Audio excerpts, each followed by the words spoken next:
Assalamualaikum warahmatullahi wabarakatuh.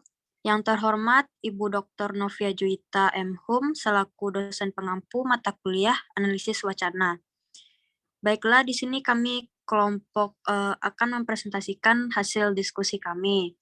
Sebelumnya, pertama dan utama sekali, marilah kita ucapkan puji dan syukur kita terhadap kehadirat Allah Subhanahu wa Ta'ala yang telah melimpahkan rahmat dan karunia-Nya kepada kita semua. Baiklah, tanpa memperpanjang kata mukadimah, saya Rina Lestari selaku moderator akan memulai presentasi kelompok kami. Sebelumnya, saya akan memperkenalkan anggota kelompok. Yang pertama, saya sendiri yaitu Rindang Lestari dengan NIM 2001-7025. Yang kedua, Oktavira dengan NIM 2001-7106. Yang kedua, ada Elsa Namira Pangestu dengan NIM 2001-7040. Dan yang ketiga ada Hajrio dengan NIM 2001-7094. Baiklah, kami akan memulai presentasi kelompok kami yang membahas tentang hakikat atau konsep, struktur, tekstur, kohesi, dan koherensi wacana dan teks. Baiklah, untuk materi pertama akan dibacakan oleh Hajrio. Kepada Hajrio kita persilakan. Terima kasih moderator. Materi pertama saya akan menyampaikan tentang konsep struktur, tekstur, kohesi, dan koherensi wacana dan teks. 1. Struktur wacana dan teks. Tun Van Dijk melihat suatu wacana terdiri atas berbagai struktur atau tingkatan, yang masing-masing bagian saling mendukung. Van Dijk membaginya dalam 3 tingkatan.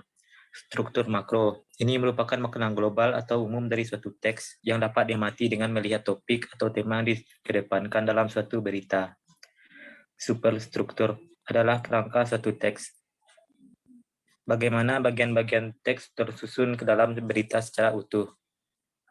Struktur mikro adalah makna wacana yang dapat diamati dari bagian kecil dari suatu teks, yakni kata, kalimat, proposisi, anak kalimat, paraphrase, dan gambar.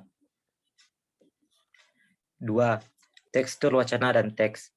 Konsep tekstur adalah sesuatu yang menunjukkan kepada sesuatu yang menjadi pengikat antar kalimat, sehingga menjadi sebuah wacana. Dengan adanya tekstur, kita dapat memahami apakah kumpulan kalimat tertentu merupakan sebuah wacana atau bukan. Tekstur itu ditandai oleh relasi hubungan yang erat atau terpadu. Tekstur ini menyebabkan kita dapat menginterpretasikan sebuah kalimat tanpa memperhatikan kalimat lain. 3. Kohesi dan koherensi wacana dan teks. 1. Kohesi. Kohesi merupakan salah satu unsur yang paling penting dalam membentuk suatu teks agar menjadi lebih baik dan koheren.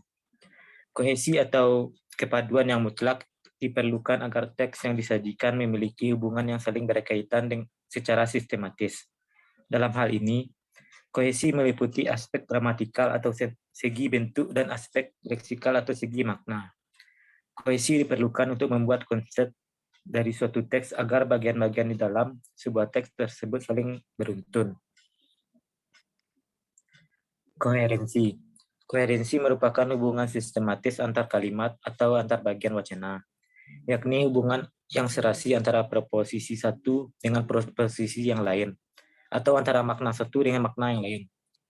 Peterson 1979 mengatakan bahwa koherensi memang dapat dicapai dengan menggunakan peranti kohesi, dan kohesi mengakibatkan koherensi, tetapi koherensi tidak selalu menyediakan sebagai kohesi. Apabila hubungan kohesi tidak ditemukan, kita dapat menggunakan peranti yang lain. Dapat digunakan untuk mengetahui koherensi sebuah teks. Materi selanjutnya akan dibacakan oleh Elsa Namira Pangestu. Baiklah, saya akan melanjutkan materi yang telah dibacakan oleh Hajrio. B. Perbedaan dan persamaan keempat konsep tersebut. Yang pertama, perbedaan dan persamaan struktur dan tekstur. Tekstur seperti halnya struktur akhirnya dapat dijelaskan bahwa ia berkaitan dengan konteks situasi. Tekstur dan struktur harus dilihat sebagai fenomena yang terpisah.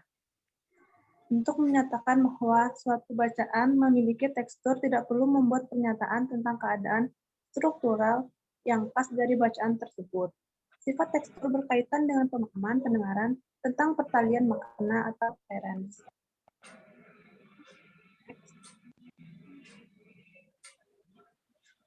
Kedua, perbedaan dan persamaan kohesi dan koherensi. Koherensi dan kohesi merupakan unsur yang digunakan untuk membangun teks yang baik. Wacana yang baik ditandai dengan penggunaan kohesi yang sesuai dan diwujudkan oleh struktur semantik yang logis. Hubungan kohesi dapat dilihat dari penggunaan kohesi. Kohesi dapat dibentuk melalui berbagai macam cara sebagaimana telah dijelaskan di atas. Dapat kita katakan bahwa kohesi adalah perpaduan bentuk, sedangkan koherensi adalah kepaduan makna. Apakah kohesi dan koherensi sama?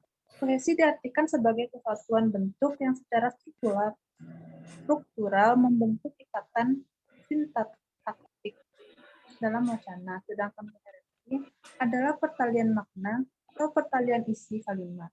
Pemahaman mahasiswa terhadap penyusunan karangan narasi berimplikasi pada karya tulis ilmiah. C. Konsep tekstur, kohesi, dan koherensi, wacana dan teks. Yang pertama, contoh tekstur. Cara yang termudah untuk menerangkannya adalah dengan memberikan parafrase, misalnya dengan mengatakan bahwa struktur teks menunjukkan pada struktur yang menyeluruh, struktur global, bentuk besarnya. Dalam bukunya Haliday tidak menjelaskan konsep kesatuan, hanya menampilkan sebuah contoh ilustrasi. Dia mengungkapkan bahwa saat ini diajak koleganya untuk menyaksikan pertunjukan kabuki. Dia sama sekali belum paham mengenai kesenian kabuki. Ia kemudian membaca buku mengenai kabuki. Baru setelah ia membaca buku tersebut, ia mengetahui seluk-beluk tentang kabuki. Baiklah, materi selanjutnya akan dibacakan oleh rekan saya, Octavia. Baiklah, saya akan melanjutkan materi dari Elsa. Yang kedua, contoh tekstur. Tekstur seperti halnya struktur. Akhirnya dapat dijelaskan bahwa ia berkaitan dengan konteks situasi. Konsep tersebut akan tampak pada contoh berikut. Contoh yang pertama, pada zaman dahulu kala ada seorang anak perempuan kecil dan dia pergi berjalan-jalan.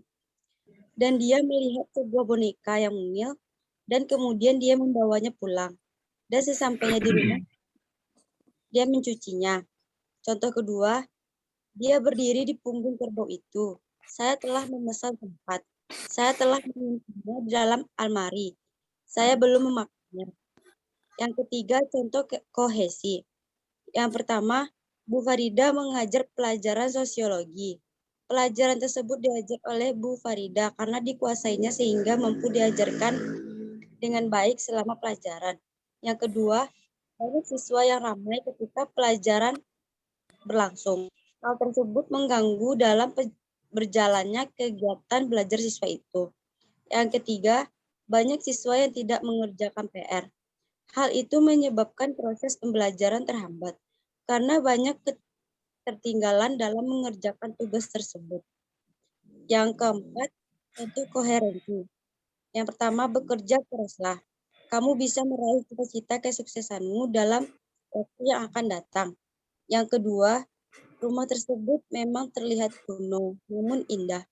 Pak Kusni adalah pemilik rumah tersebut. Beliau rajin dalam merawatnya. Yang ketiga, kendaraan-kendaraan tersebut terlihat kuno, modelnya namun cantik. Pak Rusli adalah pemiliknya yang mana rajin merawat kendaraan-kendaraan tersebut. Baiklah, saya kembalikan ke moderator. Baik, terima kasih kepada rekan-rekan saya. Sekian hasil presentasi kelompok kami. Jika ada kesalahan atau kekurangan, mohon dimaafkan. Assalamualaikum warahmatullahi wabarakatuh.